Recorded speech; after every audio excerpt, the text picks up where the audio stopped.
Many of you have heard about the Aadhaar linkage to a voter ID card and have been confused about whether it really impacts you, how it impacts you or not. This evening, we want to break down this topic at a basic and a fundamental level. I'm urging you right at the start, please share this video on your respective feeds. It is 100% in public interest and it is extremely valid to all our lives. Let's start. In the recently ended winter session of Parliament, the government rushed the passage of the Election Laws Amendment Bill 2021. I'm using the word rushed because it was passed in the Lok Sabha in 26 minutes and in the Rajya Sabha in just over 1 hour amid vocal opposition protests with a voice vote and no debate, much like the farm laws were passed, by the way. The government has also amended the Representation of People Act 1950. Now, together, these two developments facilitate the linking of a person's Aadhaar number with their voter data. So question number one, why is this being done? Well, ostensibly to clean up our electoral rolls, to weed out those bogus voters and to allow people to vote from anywhere after they migrate within India.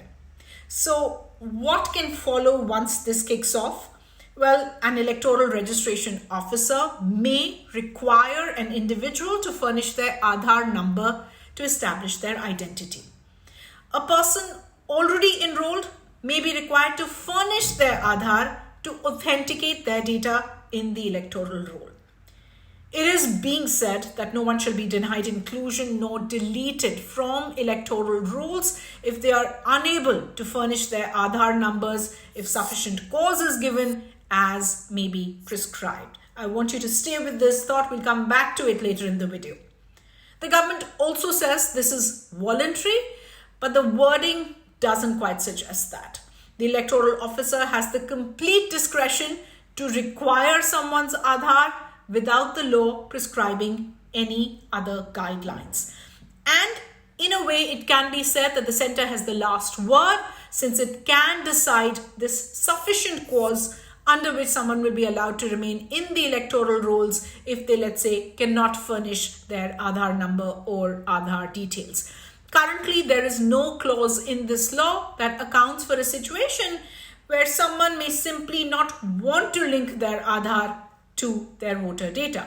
So point number one, this is not very voluntary at this stage. Now some of you ask, what's the problem with linking the two databases? Aadhaar data is already in the public domain and even without linking, both databases are hackable. As one of you commented on our IG post, every system in the world is hackable, but that doesn't mean we don't move towards digital reforms. That is correct. But criticisms of the linkage are not so much about these databases being hacked. It has more to do with what it allows governments to do and not do. The main criticism is such a linkage could lead to political profiling by or on behalf of governments. Once someone's voter data is linked to their Aadhaar, the government can theoretically access specifics such as whether or not they have used certain welfare schemes or subsidies, which can then be used to selectively target them while campaigning, for instance. Privacy activists and experts are asking, once linked, where are the safeguards that this data will not be made available to third parties? The second criticism, why add burden onto people to remain on the electoral rolls? People may not want to or may not be able to link their Aadhaar. Instead of working towards universal adult franchise and getting more people to exercise their right to vote, we are making it more complicated or looking at disenfranchisement. Just as how there have been large-scale exclusion in welfare dispersals due to linking of ration cards with Aadhaar. Also, please remember that there are no safeguards such as a right to a hearing before a person is deleted from the rolls. Okay, so I want to take you through an example where this has been tried before and let's see what it resulted in. Large chunks of the following have been put together by Srinivas Kodali. He's an independent researcher and he's been tirelessly documenting how Aadhaar and the National Population Register projects affect citizens, affect our privacy. The proposal to link Aadhaar to electoral rolls was pushed by Nandan Nilekani to the Election Commission. He's the man behind the Aadhaar concept. The Election Commission executed this idea via pilot projects in Nizamabad and Hyderabad in 2014, and they claimed it helped clean up duplications in the electoral roll. The Election Commission then scaled this up to a national program in March of 2015 and began linking people's voter IDs to their Aadhaar cards. In August of 2015, the Supreme Court halted this exercise, prohibiting the use of Aadhaar for any purpose other than offering subsidies. By then, lakhs, if not crores by some estimates of linkages, had already happened. Now, let's cut to the 2018 Assembly elections in Telangana. Around 30 to 40 lakh voters found their names to be deleted from the voter list.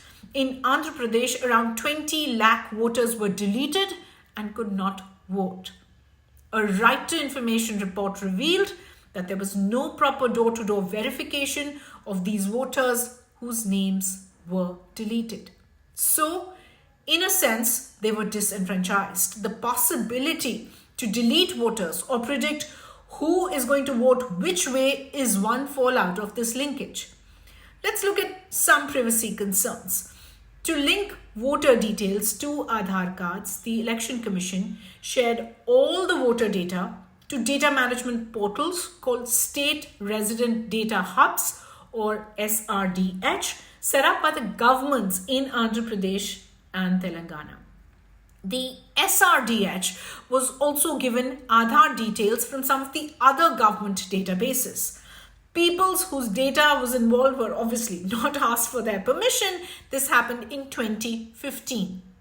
4 years later, during the general elections, Aadhaar data of 7.8 crore residents from Andhra Pradesh and Telangana was leaked.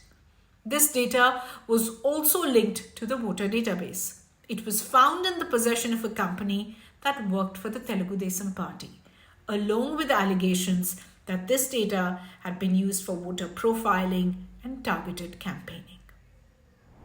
To sum up, there is no public audit to show that linking Aadhaar actually sorted the problem of bogus voters in the electoral rolls.